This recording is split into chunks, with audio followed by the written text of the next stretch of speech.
IVM. Hi, everybody. On behalf of the team at IVM Podcast, I have a request for you. We'd really appreciate it if you could go to ivmpodcast.com/survey and fill out our survey over there. It's going to take a few minutes to do, but it gives us some really interesting information that we can take to advertisers and brands about who's listening to the network.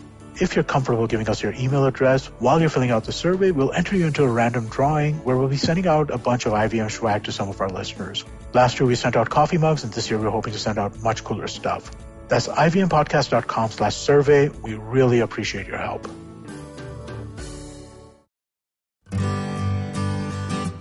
Hi, I'm Utsav, a behavior researcher by training and a slow traveler by passion. Postcards from Nowhere is a travel podcast where I condense a decade of travel experiences and explore not just the where, but also the why and how to travel. My stories emerged from slow traveling the less explored parts of the world: Bosnia and Herzegovina, Armenia, Uzbekistan, and even China.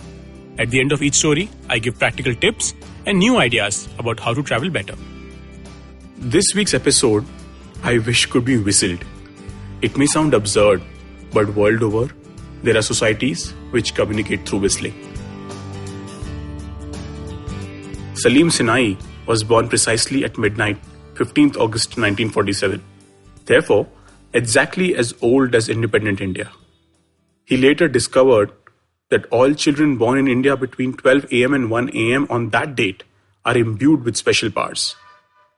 Salim, using his telepathic powers, assembled a Midnight Children's Conference, reflective of the issues India faced in its early statehood concerning the cultural, linguistic, religious and political differences faced by a vastly diverse nation. Salim acted as a telepathic conduit, bringing hundreds of geographically disparate children into contact while also attempting to discover the meaning of their gifts. This is, of course, a key premise in Salman Rushdie's Midnight's Children, which not only won the Booker's Prize, but went on to win the Booker of Bookers, the best of all prize winners between 1993 and 2008. But today, I'm going to talk about a very different kind of conference. Imagine children from the following places: Cusco, a village in Turkey's northern Pontic Mountains; La Gomera in the Canary Islands in the Atlantic Ocean off the coast of Africa; Antilla, a village in the Greek islands of Evia; As, a French village in Osao Valley; and closer home, Kong Thong in Meghalaya and the 22 odd villages surrounding it. Now, it's unlikely that these children would be able to talk to each other. But what if I told you that given enough time, they may be able to? Because they are not constricted by language alone. Because they have something in common.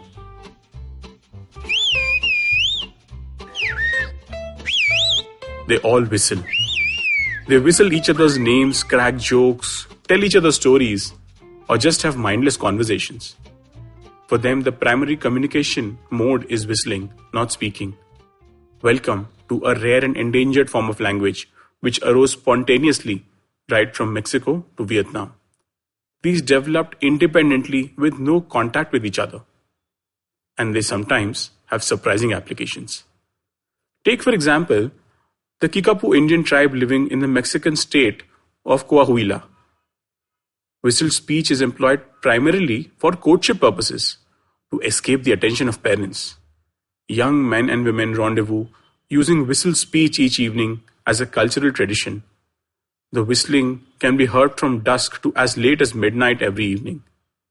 Messaging mostly consists of phrases such as, "I'm thinking of you," and "Come on," or the French village of As, where whistles were heard up to 100 decibels. They were used for communication by shepherds in the mountains and by women working in the fields. During the Nazi occupation, the language was used to ferry refugees across the Spanish borders. But I'd like to take you to Cusco, the Turkish village I mentioned a little while ago, on the rainy, mountainous black coast of Turkey. Nestled in a valley, it's a postcard picture of an idyllic village. Houses balance on steep hillsides beside tea fields and hazelnut orchards. It hardly sees any tourists though, since there are no hotels. But if you make it to the village, you'd find yourself listening to Kush Dili, or bird language. It adapts standard Turkish syllables into piercing tones. The language, much like many others, is disappearing as the younger generation, enamored with cell phones and texting, find little use for it. And yet, we have technology which comes to the rescue.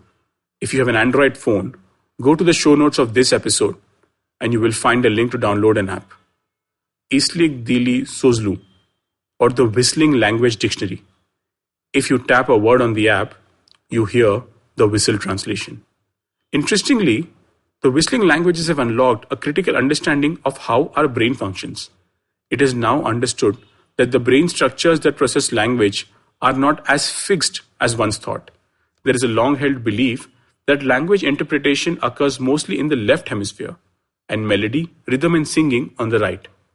But a study that biopsychologist Onur Gunturkun conducted in Cusco suggests that the whistling language is processed in both hemispheres. Scientists are now considering the possibility that people whose spoken language comprehension is damaged by a left hemisphere stroke could learn to understand a whistle dialect, thereby being able to communicate again.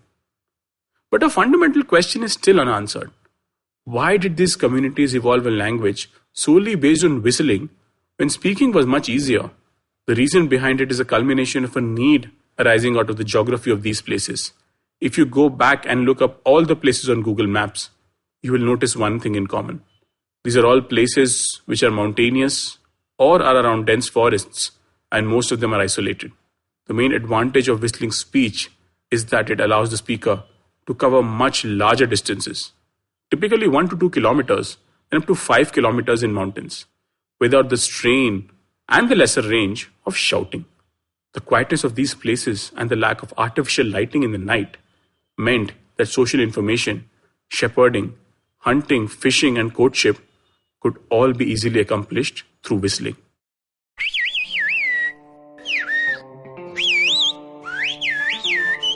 In La Gomera in the Canary Islands, the upper reaches are almost permanently shrouded in clouds and mist, and as a result are covered in lush and diverse vegetation. Since Roman times, they have whistled to communicate. Even today, just like centuries ago, you would find residents whistle across the hills, telling each other about funerals, celebrations, weddings or pilgrimages. It's not an intimate language, it's a language meant for the public. It's a language of the times when we closely depended on each other for every aspect of our lives, when communities were close-knit. As we travel, we must continually remind ourselves that we have survived as a species not by feuding, but by befriending. We may not have the whistling languages today, but we all have that one language we can speak, which could bring us closer, that of empathy.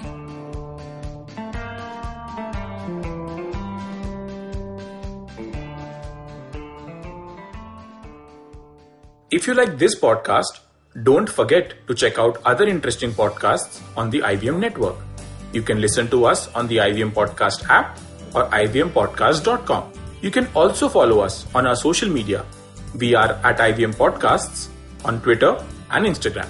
If you want to reach out to me, I am Utsav Mamoria on Twitter and YVTravel42 on Instagram. I hope you enjoyed that show. If you aren't following us on social media, please do. We're IVM Podcasts on Twitter, Facebook, and Instagram. I wanted to kind of just give a quick reminder to everybody. As I mentioned up top, we are doing our annual listener survey right now. If you could please go and take a couple of minutes out of your day and fill it out, we would really, really appreciate it. It's ivmpodcast.com/survey. If you're comfortable giving us your email address, we'll enter you into a random drawing, and we're going to be sending out swag to a bunch of randomly selected listeners. So do definitely get on board that train. Let me tell you a little bit about what we did on the network this week. We launched a new show called Zindagi Diaries with Ragini Kumar. Many of you might have seen Ragini on television during the IPL. She's a presenter, but she's showing a different side of herself over here with a poetry podcast. Give it a shot, give it a listen. Let me know what you all think. Vishal Gondal is back this week after a while. He's been on an extended break, but he has Rahul Narvekar for the first episode. Really interesting conversation. Do check it out. Rajesh Samant joins Gauri Devidayal on This Round Is On Me. The two talk about the wine business and what's going on there. We had a number of conversations about the Farmers' Bill and the surrounding agitation this week on the network as well. Maruk Inayat had a great episode on the note. Pulia Bazi did a deep dive into the issues around this. And on Siders, we have our typical, fun conversation about this stuff with a little bit of a seriousness, a little bit of fun. Do check that out on Cock and Bull on Thursday last week. Akash Mehta joined us for that episode. And with that, I hope to see you again next week. Whether you're an established sports person or a budding one, or simply a sports enthusiast, join us, Tanvi and Shlok. We are two passionate pro badminton players talking policy, mindset and everything sport. So tune in to the Millennial Athlete every Monday. Only on the IVM Podcast Network. Trust us, it's gonna be lit.